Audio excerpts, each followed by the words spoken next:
നമസ്കാരം, ഏവർക്കും മാസ്റ്റർ ജിയുടെ പുതിയ വീഡിയോയിലേക്ക് ഹാർദമായ സ്വാഗതം. Kerala PSC staff nurse exam എഴുതാൻ പോകുന്ന നഴ്സുമാർക്ക് വേണ്ടിയിട്ടാണ് നമ്മൾ ഈ വീഡിയോസ് തയ്യാറാക്കിയിരിക്കുന്നത്. കൂടാതെ സെൻട്രൽ ഗവൺമെന്റ് നഴ്സിംഗ് എക്സാം ആയിട്ടുള്ള പിജ്മർ, എയിംസ്, ജിപ്മർ പോലുള്ള എക്സാം എഴുതുന്ന നഴ്സുമാർക്ക് നമ്മുടെ വീഡിയോസ് വളരെയധികം സഹായകരമായിരിക്കും. കൂടാതെ നഴ്സിംഗ് പഠിക്കുന്ന ആളുകൾക്കും ഈ ചാനൽ വളരെയധികം സഹായകരമായിരിക്കും എന്ന് ഞാൻ വിചാരിക്കുന്നു. നിങ്ങൾ ഇതുവരെ സബ്സ്ക്രൈബ് ചെയ്യാതെയാണ് ഈ വീഡിയോ കാണുന്നതെങ്കിൽ സബ്സ്ക്രൈബ് ചെയ്യാൻ മറക്കരുത്. കൂടാതെ ബെൽ ബട്ടൺ കൂടെ ക്ലിക്ക് ചെയ്യുക. വീഡിയോസ് കണ്ട് ഇഷ്ടമായാൽ ലൈക്ക് ചെയ്യുക. എന്തെങ്കിലും കമൻറ്റ്സ് സജഷൻസ് പറയാനുണ്ടെങ്കിൽ കമൻറ്റ്സ് ചെയ്യുക. Okay. If someone tells U U can't, then they are showing their limits, not yours. Okay. ഇനി നമ്മൾ പഠിക്കാൻ പോകുന്നത് ബ്രോങ്കിയൽ ആസ്മയെ കുറിച്ചാണ്. നമ്മൾക്ക് ഒത്തിരി നമ്മുടെ നഴ്സിംഗ് ലൈഫിൽ ഒരുപാട് പേഷ്യൻസിനെ നമ്മൾ കണ്ടു കാണും ബ്രോങ്കിയൽ ആസ്മയായിട്ട് കഷ്ടപ്പെടുന്ന, അല്ലെങ്കിൽ നിങ്ങളുടെ മുമ്പിൽ പ്രസൻറ്റ് ചെയ്യുന്ന ഒരുപാട് ബ്രോങ്കിയൽ ആസ്മ പേഷ്യൻസിനെ കണ്ടിരിക്കും. അപ്പോൾ ആ ബ്രോങ്കിയൽ ആസ്മ ഒരുപക്ഷെ നിങ്ങൾക്ക് എല്ലാവർക്കും അറിയുന്ന കണ്ടീഷൻ തന്നെയാണ്, ഡീറ്റെയിൽ ആയിട്ട് പറയുന്നുണ്ടാവും. എങ്കിൽ കൂടി നമ്മൾ ഒന്നുകൂടി പഠിക്കാൻ പോവാണ്. വാട്ട് ഈസ് ബ്രോങ്കിയൽ ആസ്മ അല്ലേ? നമ്മൾ അനാട്ടമി പഠിച്ചു കഴിഞ്ഞു, എയർവേയുടെ അനാട്ടമി പഠിച്ചു കഴിഞ്ഞു. അതിൽ അപ്പർ എയർവേ നമ്മൾ ആയിട്ടുള്ള പാർട്ടായിട്ടുള്ള mouth, oral cavity, nose, pharynx, larynx ഒക്കെ പഠിച്ചാണ്. കൂടാതെ ലോവർ എയർവേയിലുള്ള ട്രക്കിയ, ബ്രോങ്കായ്, ബ്രോങ്കിയോൾസ്, ആൽവൽ, ഇതിനൊക്കെ കുറിച്ച് നമ്മൾ പഠിച്ചു കഴിഞ്ഞു. അപ്പോൾ എന്താണ് അപ്പർ എയർവേ, ലോവർ എയർവേ എന്നുള്ളൊരു കാര്യം നിങ്ങൾക്ക് അറിയാം. അപ്പോൾ ഈ ലോവർ എയർവേയിലുള്ള ഇതെന്താണ്? നമ്മുടെ ബ്രോങ്കയാണ്, അല്ലെങ്കിൽ എയർവേ ആണ്. അപ്പോൾ സാധാരണയായിട്ടുള്ള നോർമൽ ആയിട്ടുള്ള ഒരു എയർവേ ആണ് ഈ പിക്ചറിൽ കാണുന്നത്. നമ്മളന്ന് പഠിച്ചു ഈ ബ്രോങ്കിയൽ ട്യൂബ്സിൽ എന്തുണ്ട്? ചെറിയ ഫൈൻ ആയിട്ടുള്ള മസ്കുലാർ ഫൈബേഴ്സ് ഉണ്ട്, muscle fibres, smooth muscle fibres ഉണ്ട് അല്ലേ, വളരെ ചെറുതാണ്. അപ്പോൾ നോർമലായിട്ട് നമ്മൾ ശ്വാസം എടുക്കുമ്പോൾ നമ്മുടെ എയർവേ എങ്ങനെയായിരിക്കും അല്ലേ? ചെറുതായി ഈ റിലാക്സ്ഡ് ആയിരിക്കും. നമ്മുടെ സ്മൂത്ത് മസിൽസ് ഒക്കെ എന്താണ്? റിലാക്സ്ഡ് ആണ്. അതായത് എയറിന് പോകാൻ വേണ്ടി, ഓക്സിജനും ഒക്കെ പോകാൻ വേണ്ടിയിട്ട് എന്തുണ്ട്? ഇത്രയും ഗ്യാപ്പ് ഉണ്ട്. എന്നാൽ എന്തെങ്കിലും ഇൻഫ്ലമേഷൻ കാരണം അല്ലെങ്കിൽ എന്തെങ്കിലും ഇൻഫെക്ഷൻ കാരണം എന്ത് പറ്റാം? ഈ സ്മൂത്ത് മസിൽ ഫൈബേഴ്സ് എന്ത് ചെയ്യും? സ്പാസം ഉണ്ടാവും. സ്മൂത്ത് മസിൽസിൽ സ്പാസം ഉണ്ടാവും. അപ്പോൾ ഒരു ഇൻഫ്ലമേഷൻ ഉണ്ടാവുന്നു. അതിനോടനുബന്ധിച്ച് നമ്മുടെ ഈ സ്മൂത്ത് മസിൽ ഫൈബേഴ്സിന് സ്പാസം ഉണ്ടാകുന്നു. അതായത് എന്താണ് സ്പാസം എന്ന്? കോച്ചിപ്പിടുത്തം പറയും. മസിൽ കൈകാലുകൾക്ക് കോച്ചിപ്പിടുത്തുണ്ടാവുന്നതല്ലേ. അതേപോലെ തന്നെ ഈ ബ്രോങ്കിയൽ ട്യൂബിലുള്ള ചെറുതായിട്ടുള്ള മസിൽ ഫൈബേഴ്സിൽ സ്പാസം ഉണ്ടാകും. ഇങ്ങനെ ഉണ്ടാകുന്ന സ്പാസം നിമിത്തം എന്താ പറ്റുക? ഈ സ്മൂത്ത് മസിൽസ് ടൈറ്റൻ ആവുന്നു. അതായത് അതിൻ്റെ സ്പാസം കാരണം ആ മസ്കുലാർ ഫൈബേഴ്സ് ടൈറ്റൻ ആവുന്നു. അപ്പോൾ എന്ത് ചെയ്യുന്നു? ഈ പൈപ്പിൻ്റെ ഈ സ്പേസ് എന്ത് ചെയ്യുന്നു? വളരെയധികം കുറയുന്നു. നമ്മൾ COPD നമ്മൾ പഠിച്ചതാണ്, ക്രോണിക് ബ്രോങ്കൈറ്റിസ്, എംഫൈസിമ, അതൊക്കെ പഠിച്ചതാണ്. അപ്പോൾ അതിൽ ഇൻഫ്ലമേഷൻ കാരണം എന്ത് ചെയ്യുന്നു? എയർവേ കുറയുന്നെങ്കിൽ ഇവിടെ എന്താ പറ്റുന്നത്? ഈ സ്മൂത്ത് മസിൽ ഫൈബേഴ്സ് എന്ത് ചെയ്യുന്നു? കൺസ്ട്രിക്റ്റ് ചെയ്യുന്നു, അത് ടൈറ്റൻ ആവുന്നു, അല്ലെങ്കിൽ എന്താണ്? സ്പാസം ഉണ്ടാവുന്നു. അപ്പോൾ ആസ് എ റിസൾട്ട് എന്താണ്? ഇവിടെ ശ്വാസം എടുക്കാൻ വഴിയില്ല, അല്ല, എയറിന് ഈസി ആയിട്ട് പോകാനുള്ള വഴിയില്ല. കൂടാതെ ഇവിടെ എയർ എന്ത് ചെയ്യുന്നു? അറ്റത്തുള്ള ആൽവിയോളയിൽ ട്രാപ്പും ചെയ്യുന്നു. ഇങ്ങനെ ഉണ്ടാവുന്ന അവസ്ഥയാണ് എന്ത്? ആസ്മ. ഇതിൻ്റെ പ്രത്യേകത എന്താണ്? ഇത് റിവേഴ്സിബിൾ ആണ്. അതായത് ഒരു ആസ്മയുള്ള പേഷ്യൻസിനെ നമുക്ക് ട്രീറ്റ് ചെയ്ത് ഒറിജിനൽ കണ്ടീഷനിലോട്ട് തിരിച്ചു കൊണ്ടുവരാൻ പറ്റും. അതുകൊണ്ടാണ് ഇദ്ദേഹം മറ്റു 2 ചേട്ടന്മാരുടെ COPD കൂട്ടത്തിൽ നിന്ന് തെറിച്ച് പുറത്തു വന്നത്. ഓക്കെ. അപ്പോൾ എന്താണ് asthma? It's a chronic inflammatory disorder of the lower airway. നമ്മൾ പറഞ്ഞു എവിടെയാണ്? ലോവർ എയർവേയിലാണ് സാധാരണ ഉണ്ടാവുന്നത്. Due to temporary narrowing of the bronchi. അല്ലെ, ബ്രോങ്കയിൽ നാരോനെസ് ഉണ്ടാവും, അല്ലെ, അത് ചുരുങ്ങുന്നു. എന്തുകൊണ്ടാണ്? Bronchospasm, spasm of the bronchial muscle. അപ്പോൾ ചെറുതായിട്ടുള്ള മസ്കുലാർ ഫൈബേഴ്സ് ഉണ്ട് ഈ ബ്രോങ്കയിൽ. ആ ബ്രോങ്കയിൽ സ്പാസം ഉണ്ടായിട്ട് എന്ത് ചെയ്യുന്നു? മസ്കുലാർ ഫൈബേഴ്സ് ടൈറ്റൻ ആവുന്നു. അപ്പോൾ അതുകൊണ്ട് എയർ സ്പേസ് കുറഞ്ഞ് എന്താണ്? എയറിന് പോകേണ്ട സ്പേസ് ഇല്ലാതാവുന്നു. ഇങ്ങനെ ഉണ്ടാകുന്ന അവസ്ഥയാണ് എന്ത്? ബ്രോങ്കിയൽ ആസ്മ എന്ന് പറയുന്നത്. വളരെ ഇമ്പോർട്ടൻ്റ് ആയിട്ടുള്ള പ്രത്യേകത എന്താണ്? It's A reversible condition. അതുകൊണ്ട് ഇദ്ദേഹത്തിന് COPDയുടെ മറ്റ് 2 കേസിൽ നിന്ന് മാറി, അല്ലെങ്കിൽ ഇദ്ദേഹം കൂടി 3 കണ്ടീഷനായിരുന്നു ഉണ്ടായിരുന്നത്. സോ ബ്രോങ്കിയൽ ആസ്മ COPDയിൽ ഇല്ല ഇപ്പോൾ. ഓക്കെ, എന്തുകൊണ്ടാണത്? റിവേഴ്സിബിൾ. അപ്പോൾ എവിടെയെങ്കിലും ഒരു റിവേഴ്സിബിൾ കണ്ടീഷൻ എന്ന് പറഞ്ഞ് എന്താണ് ഒബ്സ്ട്രക്ഷൻ ഉണ്ട് എയർവേയിൽ നിന്ന് കണ്ടെങ്കിൽ നമ്മൾ എന്താ പറയുക? അത് ബ്രോങ്കിയൽ ആസ്മയാണ്. ഓക്കെ, എന്താണ് പ്രധാനപ്പെട്ട ലക്ഷണങ്ങൾ? ഡിസ്നി ഉണ്ടാവാം, വീസിങ് ഉണ്ടാവാം, എക്സസീവ് കഫ് ഉണ്ടാവും. അപ്പോൾ ആസ്മ എന്ന വാക്കിൻ്റെ അർത്ഥം തന്നെ എന്താണ്? സ്ട്രഗ്ലിംഗ് ഫോർ ബ്രീത്ത് എന്നാണ്. എന്താണ് ആസ്മ എന്നുള്ള വാക്കിൻ്റെ അർത്ഥം തന്നെ എന്താണ്? Struggling for breath. അപ്പോൾ chronic inflammatory disorder of the lower airway due to temporary narrowing of the bronchi by bronchospasm. അതാണ് എന്ത്? Bronchial asthma. കാരണം എൻ്റെ ലക്ഷണങ്ങൾ, മെയിൻ ലക്ഷണങ്ങൾക്ക് അറിയാം എന്താണ്? Dyspnoea, wheezing, excessive cough. ഇത് നമ്മൾ പഠിക്കുന്നത് അതിൻ്റെ കോസസിനെ കുറിച്ചാണ്. എന്തൊക്കെയാണ് കോസസ്? കോസസ് മെയിനായിട്ട് പ്രെഡിസ്പോസിങ് ഫാക്ടേഴ്സ് അല്ലെങ്കിൽ കോസസ്, പിന്നെ എക്സൈറ്ററി ഫാക്ടേഴ്സ്. പ്രെഡിസ്പോസിങ് എന്ന് പറഞ്ഞാൽ എന്തായിരിക്കും? പ്രെഡിസ്പോസിങ് ഫാക്ടേഴ്സ് എന്നാൽ ഇതിന് കാരണമായേക്കാവുന്ന കാരണങ്ങൾ അല്ലെ, പ്രീഡിസ്പോസിങ് ഫാക്ടേഴ്സ്. ഹെറിഡിറ്ററി അല്ലെ, പാരമ്പര്യമായിട്ട് എന്തുണ്ട്? ആസ്മ കണ്ടുവരാറുണ്ട് അല്ലെ. അപ്പോൾ അച്ഛനോ അമ്മയ്ക്കോ ആരെങ്കിലും ഉപ്പനോ ആർക്കെങ്കിലും ഉണ്ടെങ്കിൽ അവിടെ മക്കളിലോട്ടും ഇത് കണ്ടുവരാറുണ്ട്. പിന്നെ ആർക്കാണ്? Labile and over consciousness nature. എന്താണ്? അതായത് ചെറിയ കാര്യത്തിന്, നിസ്സാരമായ കാര്യത്തിന് പോലും ഭയങ്കര ഇമോഷണാലിറ്റി അങ്ങ് കയറ്റിയിട്ട് അല്ലെ, ഇമോഷൻസ് കയറ്റി ഭയങ്കരമായിട്ട് ഇമോഷണൽ ആവുന്ന ആളുകൾ, ചെറിയ കാര്യത്തിലും അമിതമായ ഉത്കണ്ഠ, ആങ്സൈറ്റി ഒക്കെ കാണിക്കുന്ന ആളുകൾക്ക് എന്താണ്? അല്ലെ ചിലപ്പോൾ ദേഷ്യപ്പെട്ട് 2 വഴക്കൊക്കെ പറഞ്ഞാൽ ചിലപ്പോൾ ആ സ്റ്റുഡൻറ്റിന് അല്ലെങ്കിൽ ആ സ്റ്റാഫിന് പെട്ടെന്ന് ആസ്മ ഇളകും. എന്താ കാരണം? അവർക്ക് ആ ഒരു നേച്ചറിന് എന്താണ്? ആസ്മയെ ഇളകാൻ വേണ്ടി കാരണമാകും. Okay, so these are some predisposing factors. ഇനി എക്സൈറ്ററി ഫാക്ടേഴ്സ് ഉണ്ട്. അതായത് അവർക്ക് ആസ്മ ഉണ്ടാവും, പക്ഷെ അതെന്ത് ചെയ്യുന്നു? എക്സൈറ്റേഷൻ ഉണ്ടാവുന്ന, ആസ്മ പെട്ടെന്ന് സ്റ്റിമുലേഷൻ ഉണ്ടാവുന്ന, ആസ്മ ഒന്ന് തുടങ്ങാൻ കാരണമാകുന്ന ചില ഫാക്ടേഴ്സ് ഉണ്ട്. അതാണ് മെയിനായിട്ട് നമ്മൾ കണ്ടുവരുന്നത്. എന്താണ് മെയിനായിട്ട്? അലർജി. എന്തൊക്കെ കൊണ്ടുണ്ടാവാം? നമ്മളെ പൂമ്പൊടി, പൊളൻ, പിന്നെ വൂൾ, കമ്പിളി, feather, cotton seed, smoke, powder, dust അല്ലെ, ഒരുപാട് അലർജൻ്റ് ആയിട്ടുള്ള കാരണങ്ങൾ. ചില ഫുഡ് ഐറ്റംസ് ഉണ്ടാവാറുണ്ട്. ഫുഡ് കഴിച്ചാൽ എന്താണ്? ചില മീറ്റ് കഴിച്ചാൽ, ചില ഫിഷ് കഴിച്ചാൽ എന്തൊക്കെയാണ് ഉണ്ടാവുന്നത്? ചില ഡ്രഗ്സ് കഴിച്ചാലും ഉണ്ടാവും അല്ലെ. അപ്പോൾ ഇത്തരത്തിൽ എന്തെങ്കിലും ഒരു അലർജിക് റിയാക്ഷൻ ഉണ്ടാകുമ്പോൾ അല്ലെ, അതെന്താണ്? Allergy is a excitatory factor. ഇവിടെ ആക്ട് ചെയ്യുന്ന ഇമ്മ്യൂണോഗ്ലോബുലിൻ എന്താണ്? ആൻറ്റിബോഡീസ് ആണ് ഇമ്മ്യൂണോഗ്ലോബുലിൻ, IgE ആണ്. ഇതിനു മുമ്പ് ക്വസ്റ്റ്യൻ വന്നിട്ടുണ്ട്. അപ്പോൾ ആസ്മയിൽ പ്ലേ ചെയ്യുന്ന ഇമ്മ്യൂണോഗ്ലോബുലിൻ IgE ഏതാണ്? ഇമ്മ്യൂണോഗ്ലോബുലിൻ E ആണ്. നമ്മൾ ഇമ്മ്യൂൺ സിസ്റ്റം അല്ലെങ്കിൽ അതിൽ അനഫിലാക്റ്റിക് റിയാക്ഷൻ പഠിക്കുമ്പോൾ വിശദമായി പഠിക്കുന്നുണ്ട്. ഇമ്മ്യൂണോഗ്ലോബുലിൻ എന്ന് പറഞ്ഞാൽ ആൻറ്റിബോഡീസ് തന്നെയാണ് അല്ലേ. ഇപ്പോൾ IgE എന്ന് പറയുന്ന ആൻറ്റിബോഡിയാണ് ഏത്? ഈ ആസ്മയിൽ ഇൻവോൾവ് ആയിരിക്കുന്ന ആൻറ്റിബോഡി, ഇമ്മ്യൂണോഗ്ലോബുലിൻ. സോ IgE ആണ്, ഇത് ഇമ്പോർട്ടൻ്റ് ആണ്. അടുത്തത് റെസ്പിറേറ്ററി ഇൻഫെക്ഷൻസ് ഉള്ള ആളുകൾക്കും ആസ്മ വരാം. പിന്നെ കുട്ടികളിൽ എന്താണ്? വേം ഇൻഫെസ്റ്റേഷൻ ഉണ്ടെങ്കിൽ എന്ത് വരാം? ആസ്മ വരാറുണ്ട്. അപ്പോൾ ഇത്രയാണ് കോസസ്. ഇതെല്ലാം നിങ്ങൾക്ക് അറിയാൻ തന്നെയാണ്. Predisposing factors, heredity, labile and over consciousness nature, excitatory factors ആയിട്ടുള്ള അലർജി, അല്ലെങ്കിൽ മെയിൻ ആയിട്ടുള്ള ഇമ്മ്യൂണോഗ്ലോബുലിൻ ഏതാണ്? IgE ആണ്. പിന്നെ റെസ്പിറേറ്ററി ഇൻഫെക്ഷൻസ് ഉള്ള ആളുകൾക്ക് വരാം. വേം ഇൻഫെസ്റ്റേഷനുള്ള കുട്ടികൾക്ക് ആസ്മ വരാം. പിന്നെ ഒരുപാട് കാരണമുണ്ട്. ഓക്കെ, അത്ര ഇമ്പോർട്ടൻ്റ് അല്ല. അപ്പോൾ ഇതാണ് എന്താണ്?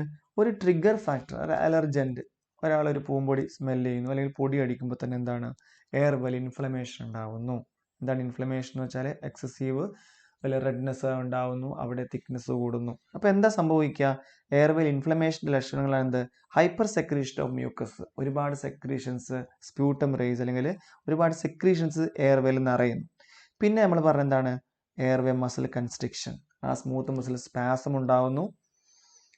പിന്നെ സ്വെല്ലിംഗ് ഓഫ് ബ്രോങ്കിയൽ മെംബ്രെയിൻ, ബ്രോങ്കിയക്കകത്തുള്ള മെംബ്രെയിനിലേക്ക് നീര് വെക്കുന്നു. എന്താണ്? സ്വെല്ലിംഗ് ഉണ്ടാവുന്നു. അപ്പോൾ തന്നെ എന്തായി?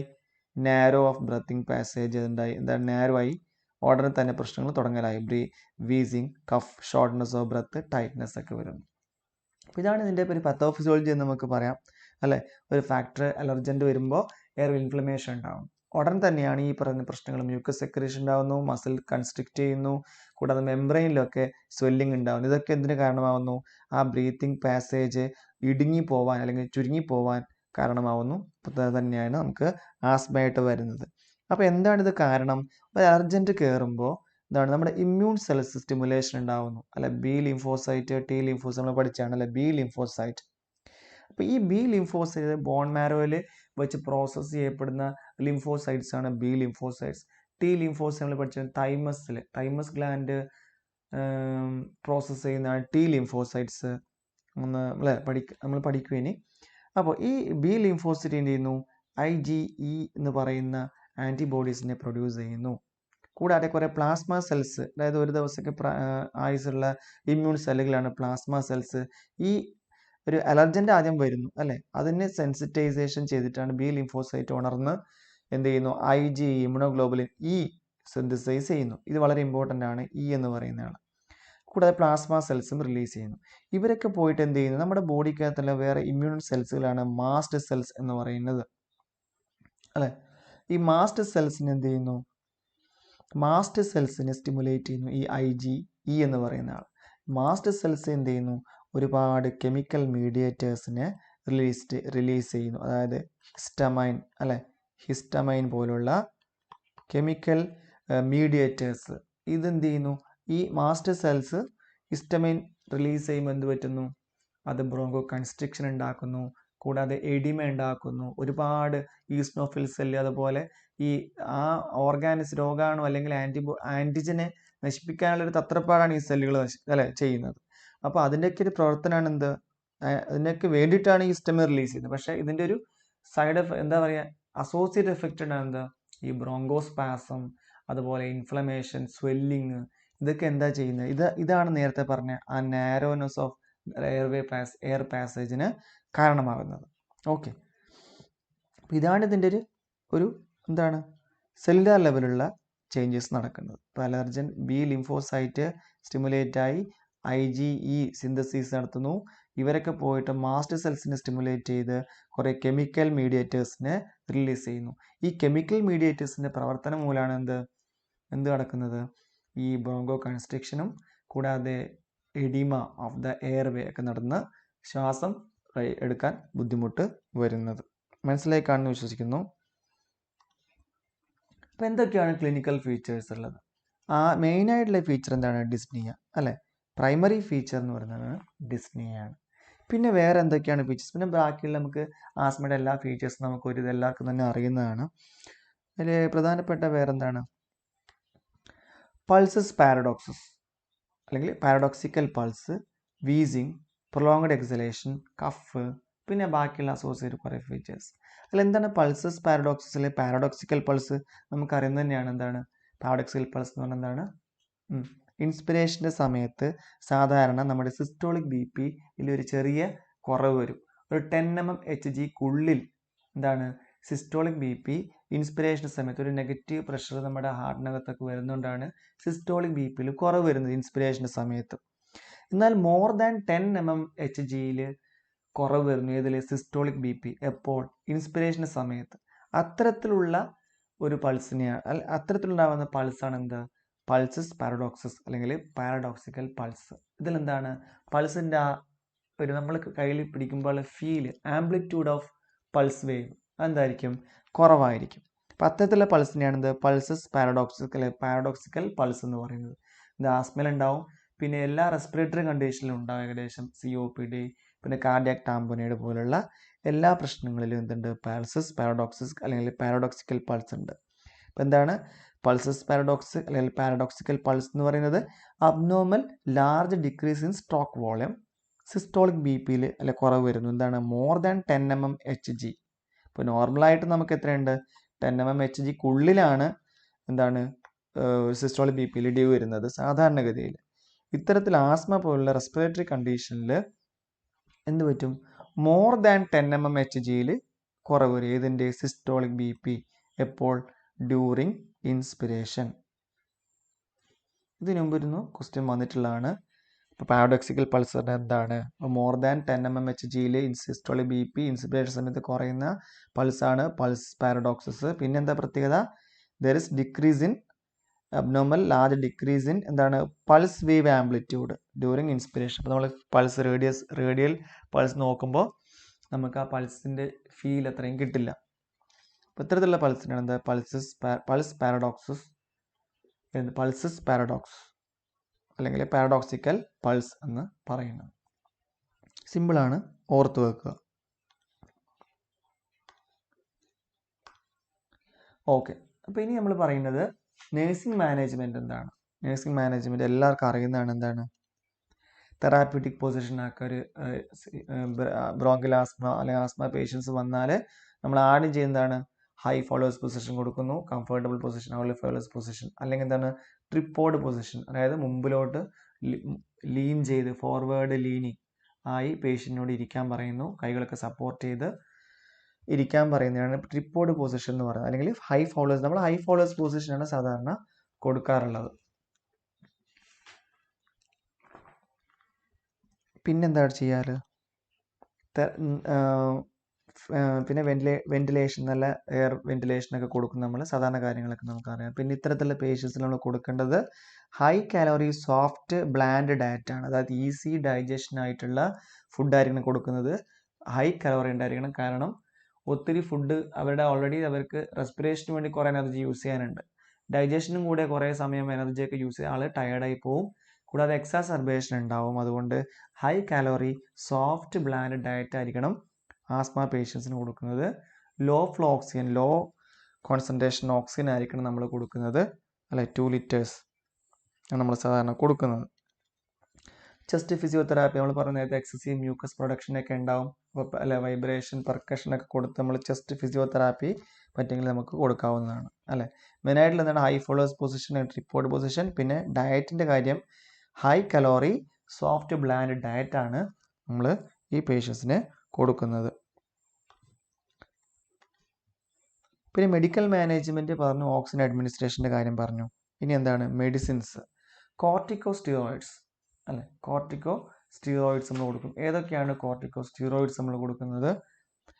ഹൈഡ്രോകോർട്ടിസ്. നമ്മളെ പേഷ്യൻസ് മുമ്പൊക്കെ ആസ്മയായിട്ട് പേഷ്യൻ്റ് നമ്മൾ ആദ്യം കൊടുക്കുന്നതാണ് ഡെറിഫിലിൻ കൊടുക്കും. ഡെറിഫിലും ഡക്സോണയും മിക്സ് ചെയ്ത് നമ്മൾ കൊടുക്കുമായിരുന്നു. പക്ഷെ ഇപ്പോൾ എന്താ ചെയ്യുന്നത്? നമ്മൾ ആദ്യം സ്റ്റിറോയിഡ് തന്നെയാണ് കൊടുക്കുന്നത്. എന്താണ്? തിയോഫിലൈൻ, മിഥൈൽ സാന്തിൻ ഡെറിവേറ്റീവ്സ് നമ്മൾ അധികം കൊടുക്കുന്നില്ല. നമ്മളിപ്പോൾ കൊടുക്കുന്നത് കോർട്ടിക്കോസ്റ്റിറോയിഡ്സ് തന്നെയാണ്. അല്ലേ, ഇതാണ് ബുഡേക്കോട്ട്, ഹൈഡ്രോകോട്ട്, ഡെക്സോണ. അല്ലേ, ഹൈഡ്രോകോർട്ടിസോൺ, ഡെക്സാമെത്തസോൺ, ബുഡസൊനൈഡ് പോലുള്ള കോർട്ടിക്കോസ്റ്റിറോയിഡ്സ് നമ്മൾ യൂസ് ചെയ്യുന്നു. പേര് ഓർത്ത് വെക്കുക. ആൻറ്റി കൊളിനർജിക്സ് എന്താണ്? ബ്രോങ്കോ ഡയലറ്റേഷന് വേണ്ടി സഹായിക്കുന്നു, സെക്രീഷൻസ് കുറയ്ക്കാൻ സഹായിക്കുന്നു. അട്രോപ്പിൻ ഫാമിലി, അട്രോപ്പിൻ്റെ ബന്ധുവാണ് എന്ത്? ഇവിടെ നമ്മൾ യൂസ് ചെയ്യുന്ന ipratropium bromide. So ipratropium bromide is an example for dash. ഏതാണ്? Anticholinergics. ആൻറ്റി കൊളിനർജിക്സ് എന്ന് പറഞ്ഞാൽ എന്താണ്? അട്രോപ്പിൻ്റെ കുടുംബക്കാരാണ്. അവർ ഡയലറ്റ് ചെയ്യുന്നു, ബ്രോങ്കോ ഡയലറ്റേഷന് സഹായിക്കുന്നു. കൂടാതെ സെക്രീഷൻസ്, എക്സസീവ് മ്യൂക്കസ് പ്രൊഡക്ഷനൊക്കെ കുറയ്ക്കാൻ വേണ്ടി സഹായിക്കുന്നു. ഇപ്രാട്രോപ്പിയം ബ്രോമൈഡ് നെബുലൈസേഷൻ നമ്മൾ കൊടുക്കാറുണ്ട്. അല്ലേ, ആൻറ്റി കൊളിനർജിക്സ് ആണെന്ത്? ഇപ്രാട്രോപ്പിയം ബ്രോമൈഡ്. ഇമ്പോർട്ടൻ്റ് ആണ്, ഓർത്ത് വെക്കണം. Beta two agonist, beta two adrenergic agonist. നമ്മുടെ ബോഡിയിൽ ഒരുപാട് അഡ്രിനർജിക് റിസപ്റ്റേഴ്സ് ഉണ്ട്. അപ്പോൾ ബീറ്റ-2 അഗണിസ്റ്റ് എന്ന് പറഞ്ഞാൽ എന്താണ്? ഈ ബീറ്റ-2 റിസപ്റ്ററിൽ പോയിട്ട് ബ്രോങ്കോ ഡയലറ്റേഷന് വേണ്ടി സഹായിക്കുന്ന മെഡിസിൻസ് ആണ് ബീറ്റ-2 അഗണിസ്റ്റ് എന്ന് പറയുന്നത്. സോ അഗണിസ്റ്റ് എന്ന് പറഞ്ഞാൽ ആ റിസപ്റ്ററിൽ കയറി അതനുസരിച്ച് പ്രവർത്തിക്കുന്നു. ആൻറ്റഗോണിസ്റ്റ് എന്ന് പറഞ്ഞാൽ എഗനിസ്റ്റ് ആയിട്ട് പ്രവർത്തിക്കുന്നു. സോ ബീറ്റ-2 അഗണിസ്റ്റ് എന്ന് പറഞ്ഞാൽ അവർക്ക് അഡ്രിനർജിക് റിസപ്റ്ററിൽ പോയി ആക്ട് ചെയ്യുന്ന ഡ്രഗാണ്. അതിന് എക്സാമ്പിൾ ഏതൊക്കെയാണ്? സാൽബ്യൂട്ടമോൾ, ടെർബ്യൂട്ടലിൻ, സാൽമെറ്ററോൾ. അല്ലേ, അപ്പോൾ ഇത് ഏത് കാറ്റഗറിയിലാണ് വരുന്നത്? ബീറ്റ-2 അഗണിസ്റ്റ് എന്ന് പറയുന്ന കാറ്റഗറിയിലാണ് വരുന്നത്. സാൽബ്യൂട്ടമോൾ, ടെർബ്യൂട്ടമോൾ ഹോസ്പിറ്റലിൽ കൊടുക്കുന്നതാണ്. സാൽബ്യൂട്ടമോൾ, ടെർബ്യൂട്ടലിൻ, സാൽമെട്രോൾ. ഓർക്കുക, ബീറ്റ-2 അഗണിസ്റ്റ് ആണ് സാൽബ്യൂട്ടമോൾ, ടെർബ്യൂട്ടലിൻ, സാൽമെട്രോൾ.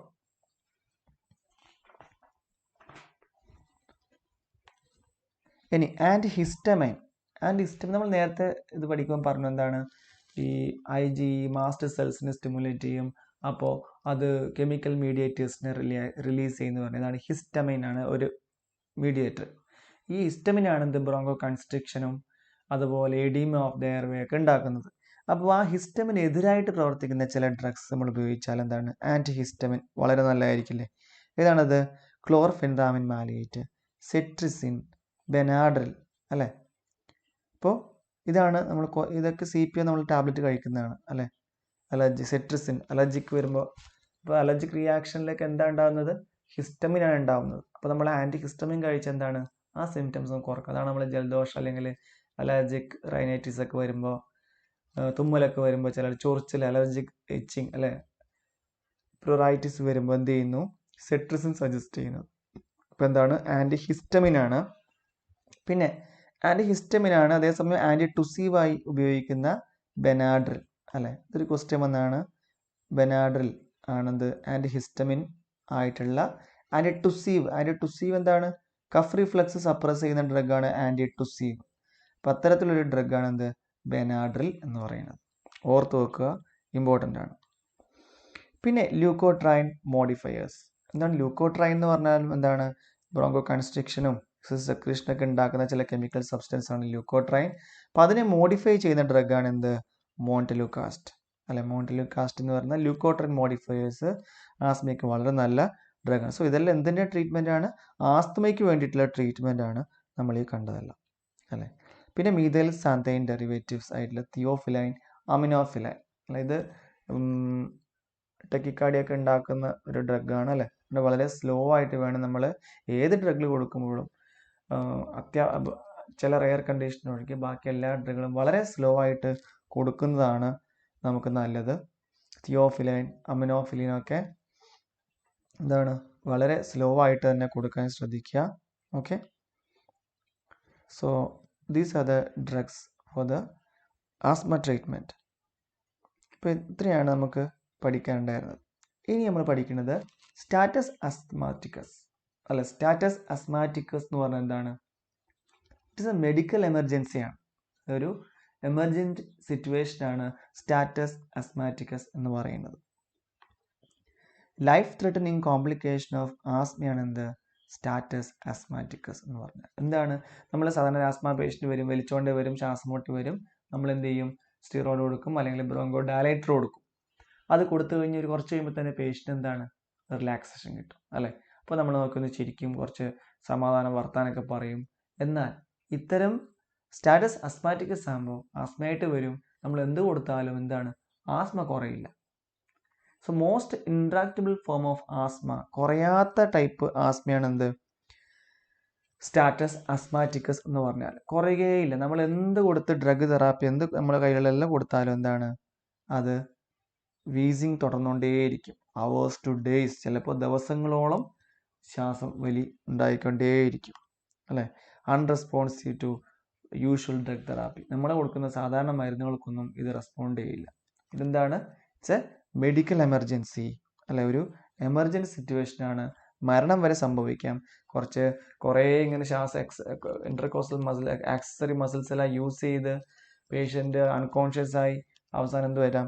ഡെത്ത് വരെ സംഭവിക്കാൻ സാധ്യതയുള്ളൊരു കണ്ടീഷനാണ് സ്റ്റാറ്റസ് ആസ്മാറ്റിക്കസ് എന്ന് പറയുന്നത്. അപ്പോൾ life threatening complication of asthma എന്ന് പറയുന്നത് എന്താണ്?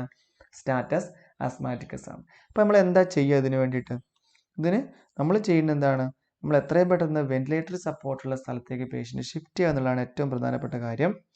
ഇമ്മീഡിയറ്റ് ഹോസ്പിറ്റലൈസേഷൻ ഓഫ് കോഴ്സ് അത് വേണം. പിന്നെ നമ്മൾ ആദ്യം അമിനോഫിലിൻ, തിയോഫിലിൻ നമ്മൾ സ്റ്റാർട്ട് ചെയ്യും, സ്റ്റീറോയിഡ്സ് കൊടുക്കും, പൾസ് ഓക്സിമീറ്റർ വെച്ച് നമ്മൾ SpO2 ലെവൽ നോക്കും, ABG അനാലിസിസ് നമ്മൾ ചെയ്യും. പിന്നെ വെന്റിലേറ്ററി സപ്പോർട്ടിലോട്ട് മാറ്റും പേഷ്യൻറ്റിന്. കാരണം വെന്റിലേറ്ററി സപ്പോർട്ട് ആവശ്യമുള്ളൊരു കണ്ടീഷനാണ്. ചില മസിൽ റിലാക്സൻ്റ് കൊടുത്ത് പേഷ്യൻ്റ് സ്റ്റെബിലൈസ് ചെയ്യുന്ന ഒരു വെന്റിലേറ്ററിൽ പേഷ്യൻ്റ് വേണ്ടി വരും. അപ്പോൾ ഇതിൽ പ്രധാനപ്പെട്ട കാര്യം പഠിക്കാൻ എന്താണ്? ഇത് സ്റ്റാറ്റസ് അസ്മാറ്റിക്കസ് എന്ന് പറഞ്ഞാൽ എന്താണ്? സാധാരണ യൂഷ്വൽ മെഡിക്കേഷൻ കൊണ്ട് കൺട്രോൾ ആവാത്ത ആസ്മയുടെ ഒരു ഫോമാണ് എന്ത് സ്റ്റാറ്റസ് അസ്മാറ്റിക്കസ്. ഇത് കോംപ്ലിക്കേഷൻ ഓഫ് ആസ്മയാണ് അല്ലേ, സ്റ്റാറ്റസ് അസ്മാറ്റിക്കസ്. അപ്പോൾ ഇത്രയാണ് നമ്മൾ ഇന്നത്തെ ഈ വീഡിയോയിൽ നമ്മൾ പഠിച്ചത്. ഇപ്പോൾ ബ്രോങ്കിയൽ ആസ്മ എന്താണ്, chronic inflammatory disorder of the lower airway ആണ്. എന്തുകൊണ്ടാണ്? Due to temporary narrowing of the bronchi, അതാണ് റിവേഴ്സിബിൾ ആണ് അല്ലെ. അവിടെ മസിൽസ് ബ്രോങ്കോസ്പാസം, മസിൽ ഫൈബേഴ്സിലുണ്ടാവുന്ന കോച്ചിപ്പിടുത്തം അല്ലെങ്കിൽ ഒരു സ്പാസം കൊണ്ടാണ് എന്ത് ഈ നാരോ ആയി പോകുന്നത്, ചുരുങ്ങി പോകുന്നത് എയർവേ. അപ്പോൾ പേഷ്യന്റിന് ശ്വാസം കിട്ടാതെ വരുന്നു, അപ്പോൾ ചുമയുണ്ടാവുന്നു, വീസിങ് ഉണ്ടാവുന്നു, എക്സസീവ് കഫ് ഉണ്ടാവുന്നു. അതാണ് എന്ത് ബ്രോങ്കിയൽ ആസ്മ എന്ന് പറയുന്നത്. പ്രെഡിസ്പോസിങ് ഫാക്ടേഴ്സ് ഹെറിഡിറ്ററി ആവാം, ലബൈലായിട്ടുള്ള ഇമോഷൻസ് ഉള്ള ആളുകളാവാം, അത്രത്തിൽ നേച്ചർ ആവാം, അല്ലെങ്കിൽ allergic reactions IgE, immunoglobulin E ആണ് ഇതിൽ ഇൻവോൾവ് ചെയ്തിരിക്കുന്നത്. വളരെ ഇമ്പോർട്ടൻ്റ് ആണ്. എന്തെങ്കിലും പോളൻ ഗ്രെയിൻസ് അല്ലെങ്കിൽ ഏത് തരത്തിലുള്ള അലർജൻറ്റ് ഇറച്ചി അല്ലെങ്കിൽ മാംസം, ഗോതമ്പ്, ചില മുട്ട ഇത് കഴിച്ചാൽ എന്താണ് അലർജിക് റിയാക്ഷൻസ് ഉണ്ടാവാൻ സാധ്യതയുണ്ട്. അതാണ് മെയിനായിട്ടുള്ള കാരണം. പിന്നെ റെസ്പിറേറ്ററി ഇൻഫെക്ഷൻസ് ഉണ്ടാവാം, വേർമൻ ഇൻഫെസ്റ്റേഷൻ കൊണ്ടുണ്ടാവാം, പിന്നെ പലതരം കാരണങ്ങൾ കൊണ്ടും ആസ്മ ഉണ്ടാവാം. ക്ലിനിക്കൽ ഫീച്ചേഴ്സ് മെയിനായിട്ട് നമുക്കുള്ളത് എന്താണ് ഡിസ്നിയാണ് പ്രൈമറി ആയിട്ടുള്ളത്. പിന്നെ പൾസസ്, പാരഡോക്സസ്, പിന്നെ വീസിങ്, പ്രൊലോങ്ഡ് എക്സലേഷൻ, കഫൊക്കെ ഉണ്ടാവാം. എന്താണ് പൾസസ് പാരഡോക്സ് എന്നാൽ എന്താണ്? ഇൻസ്പിരേഷൻ സമയത്ത് സിസ്റ്റോളിക് BP അറിയാമല്ലോ, സിസ്റ്റോളിക് BP, ഡയസ്റ്റോളിക് ഉണ്ട്, സിസ്റ്റോളിക് ഉണ്ട്. അപ്പോൾ സിസ്റ്റോളിക് BP എന്താണ് മോർ ദാൻ 10 mmHg കുറയുന്നുണ്ടെങ്കിൽ, കൂടാതെ പൾസിൻ്റെ ആംപ്ലിറ്റ്യൂഡ് ഫീൽ ചെയ്യുന്നത് എന്താണ്, പൾസ് വേവ് ആംപ്ലിറ്റ്യൂഡ് കുറയുന്നു, അത്തരത്തിലുള്ള പൾസിനാണ് എന്താ പറയുക പൾസസ് പാരഡോക്സസ് എന്ന് പറയുന്നത്. പിന്നെ അത്ര സാധാരണഗതിയിൽ 10 mmHg കുറയും ഉള്ളിൽ, അതിനേക്കാളും കൂടുമ്പോഴാണ് പൾസസ് പാരഡോക്സസ് എന്ന് പറയുന്നത്. പിന്നെ നമ്മൾ എന്താ പഠിച്ചത്? നേഴ്സിംഗ് മാനേജ്മെൻറ്റ് നമ്മൾ പഠിച്ചു. എന്ത് പൊസിഷനാണ് കൊടുക്കുക? High follows position, tripod position കൊടുക്കും. ഹൈ കലോറി സോഫ്റ്റ് ബ്ലാൻഡ് ആയിട്ട് എന്താണ് ഈസി ആയിട്ട് ഡൈജസ്റ്റ് ചെയ്യാൻ വേണ്ടി, പെട്ടെന്ന് ഡൈജസ്റ്റ് ചെയ്യാൻ വേണ്ടി, അധികം എനർജി ഡൈജഷൻ പ്രോസസ്സിന് നമുക്ക് ഉപയോഗിക്കാനില്ല, കാരണം ഓൾറെഡി പേഷ്യൻ്റ് ടയേർഡ് ആയിരിക്കും. പിന്നെ ചെസ്റ്റ് ഫിസിയോതെറാപ്പി കൊടുക്കും. ഡ്രഗ്സിനെ കുറിച്ച് നമ്മൾ പഠിച്ചു. എന്താണ് കോർട്ടിക്കോസ്റ്റീറോയിഡ്സ് കൊടുക്കും, ആൻറ്റികൊളിനർജിക്സ് കൊടുക്കും, β2 അഗണിസ്റ്റ് കൊടുക്കും, ആൻറ്റിഹിസ്റ്റമിൻ കൊടുക്കും, ല്യൂക്കോട്രൈൻ മോഡിഫയേഴ്സ്, മീഥൈൽസാന്തൈൻ ഇതൊക്കെ കൊടുക്കും. ഇതിൻ്റെ എക്സാമ്പിൾസ് ഒക്കെ നമ്മൾ ഓർത്ത് വെക്കുക. ഡെയിലി ലൈഫിൽ നമ്മൾ യൂസ് ചെയ്യുമ്പോൾ ഒന്ന് ഓർത്ത് വെച്ചാൽ എക്സാമിന് വളരെയധികം ഹെൽപ്ഫുൾ ആയിരിക്കും. ഓക്കെ. പിന്നെ സ്റ്റാറ്റസ് അസ്മാറ്റിക്സ് എന്ന് പറഞ്ഞാൽ എന്താണ്? ലൈഫ് ത്രെട്ടനിങ് കോംപ്ലിക്കേഷൻ ആണ് ആസ്മയുടെ, വളരെ ഇമ്പോർട്ടൻ്റ് ആയിട്ടുള്ളൊരു പോയിൻ്റാണ്. പിന്നെ എന്താണ് അവേഴ്സ് ടു ഡേയ്സ് ഉണ്ടാവാം. Drug therapy, normal drug therapy ഒന്നും ചിലപ്പം വലിച്ചു എന്ന് വരില്ല. നമ്മൾ വെന്റിലേറ്റർ സപ്പോർട്ടുള്ള സ്ഥലത്തേക്ക് ഷിഫ്റ്റ് ചെയ്യുക എന്നുള്ളതാണ് നമുക്ക് ചെയ്യാനുള്ള ഏറ്റവും എമർജൻ്റ് ആയിട്ടുള്ള കാര്യം. കാരണം ശ്രദ്ധിച്ചില്ലെങ്കിൽ മരണം വരെ സംഭവിക്കാൻ സാധ്യതയുള്ള ഒരു അസുഖമാണ് എന്ത്? സ്റ്റാറ്റസ് അസ്മാറ്റിക്കസ്. നമ്മുടെ സ്റ്റാറ്റസ് എപ്പിലെപ്റ്റിക്കസ് എന്നുണ്ട്, എന്താണ് ഫിറ്റ്സ് വന്നിട്ട് പോകുന്നേയില്ല. അതുപോലെ ആസ്മ വന്നിട്ട് പോകുന്നേയില്ല, അതാണ് എന്ത്? സ്റ്റാറ്റസ് അസ്മാറ്റിക്കസ് എന്ന് പറയുന്നത്. അതിൻ്റെ മാനേജ്മെൻറ്റ് എന്താണ്? ഹോസ്പിറ്റലൈസേഷൻ കൊടുക്കുക, വെന്റിലേറ്റർ സപ്പോർട്ടുള്ള സ്ഥലത്തേക്ക് ഷിഫ്റ്റ് ചെയ്യുക, ഡെറിഫിലിൻ അല്ലെങ്കിൽ അമിനോഫിലിൻ കൊടുക്കുക, സ്റ്റീറോയിഡ്സ് കൊടുക്കുക, പേഷ്യൻറ്റിനെ മോണിറ്റർ ചെയ്യുക, അല്ലേ? ഇത്രയാണ് നമ്മൾ ഇന്ന് പഠിച്ചത്. അപ്പോൾ നിങ്ങൾക്ക് ഇന്നത്തെ വീഡിയോയിൽ പറഞ്ഞ കാര്യങ്ങൾ മനസ്സിലായി കാണുമെന്ന് വിശ്വസിക്കുന്നു. ചാനൽ സബ്സ്ക്രൈബ് ചെയ്യാത്തവരുണ്ടെങ്കിൽ സബ്സ്ക്രൈബ് ചെയ്യുക. കൂടാതെ ബാക്കിയുള്ള പോർഷൻസ് നമ്മൾ ഉടനെ വരുന്നതാണ്. ഓക്കെ, നിങ്ങളുടെ ഫ്രണ്ട്സിലേക്ക് ഈ വീഡിയോസ് ഷെയർ ചെയ്യുക. സംശയങ്ങളുണ്ടെങ്കിൽ നിങ്ങൾ കമൻറ്റ് ബോക്സിൽ ടൈപ്പ് ചെയ്യാവുന്നതാണ്. ഓക്കെ, അടുത്ത വീഡിയോയിൽ കാണാം. Thank you so much.